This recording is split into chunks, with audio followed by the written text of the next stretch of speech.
My name is Lien, and I am an assistant professor at the Andel Institute in the Department of Metabolism and Nutritional Programming. I run a lab, I run a team of people.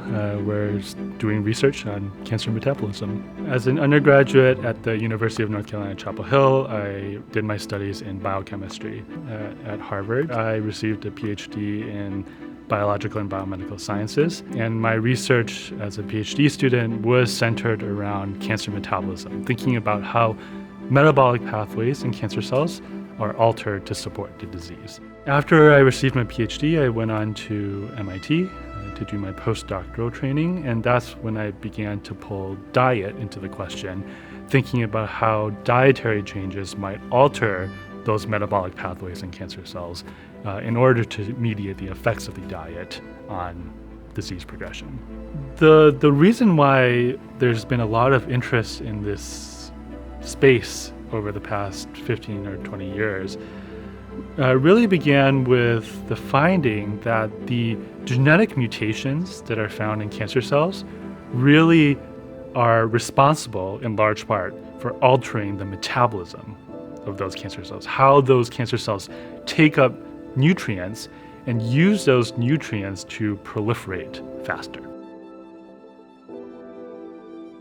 The food that we eat gets digested and it gets broken down into metabolites that are released into our bloodstream. And so things that we eat, like complex carbohydrates, get broken down into more simple sugars like glucose. The protein that we eat can be broken down into its constitutive metabolites, known as amino acids. And the fat that we eat gets broken down into fatty acids. And these are the metabolites that then get released into our bloodstream, into circulation, so that they can be taken up by normal tissues and used to generate energy for the tissues to survive and to conduct their functions. So cancer cells do the same thing. These nutrients and metabolites also enter the tumor through the bloodstream. And so what we want to do is to understand how we can use diet to manipulate the levels of metabolites in the tumor in order to slow down tumor growth. I think in terms of diet, there's not going to be a silver bullet. There's not going to be one diet that you use that's going to help cure cancer. And the reality is also that we have very good cancer therapies that are in development now, whether that's chemotherapy or immunotherapies, which are really transforming cancer treatment.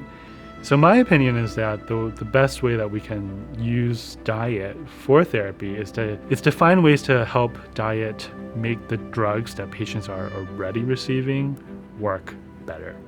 So I think that the way that VAI is set up, especially with generous donations from donors and the endowment that we have, is uniquely set up in a way that helps us really focus on the science and pursue the important questions in our field. I'm hopeful for the future because we are understanding more and more every day how biochemical processes in cancer cells contribute to the disease. As we begin to uncover more of these molecular mechanisms that drive cancer as a disease, I really do think that we are going to advance in our ability to target these vulnerabilities in cancer cells and better treat patients in the future.